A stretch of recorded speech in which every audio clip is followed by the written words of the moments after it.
समृद्धी औद्योगिक प्रशिक्षण संस्था जामरूड रोड तालुका जिल्हा बुलढाणा। आता 12वीची गरज नाही। 10वी पास विद्यार्थी 2 वार्षिक ITI केल्यानंतर 12वीच्या समकक्ष मानल्या जाईल।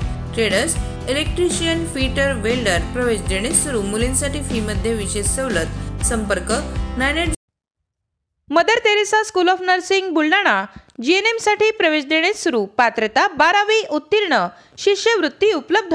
SC ST मोफत प्रवेश। संपर्क Mother Teresa school of Nursing Jamrund Road Kolwad Buldhana.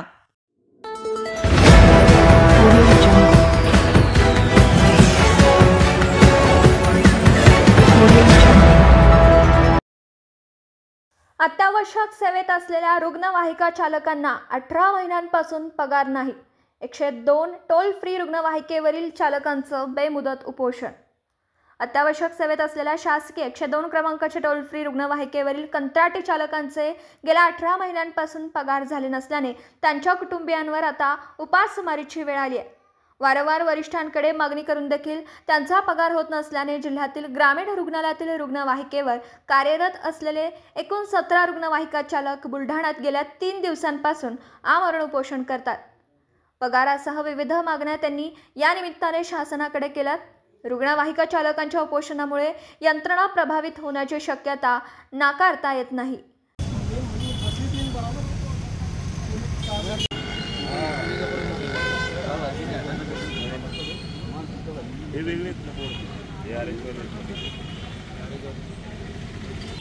आमच्या मागण्या आहे की आमचं 18 महिन्यापासून वेतन झालेलं नाहीये, ते अदा करण्यात यावं आणि आमच्यावर जी उपासमारीची वेळ आलेली आहे ही वेळ येऊ देऊ नये। प्रशासनाने याची काळजी घ्यावी, कारण 18 महिन्याचं पेमेंटमुळे आमच्यावर भरपूर कर्ज झालेलं आहे।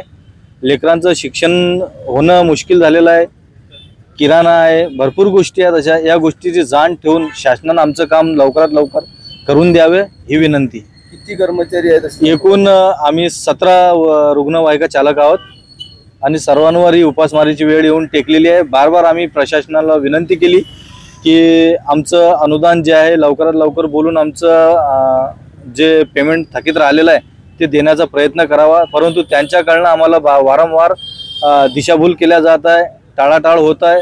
तरी हे टाळाटाळ न होता आमचा मार्गी हे काम मार्गी लावून द्यावं ही प्रशासनाला विनंती। 3 दिवस झाले तुमचं उपोषण? 3 दिवस झाले आम्ही उपोषण करत आहे। याच्यामध्ये सिव्हिल सर्जन काल येऊन गेले, परंतु त्यांच्याकडनं आम्हाला काही ज्या प्रकारचं रिस्पॉन्स पाहिजे होता तो काही मिळाला नाही, म्हणून त्याबद्दल आमची नाराजी आहे।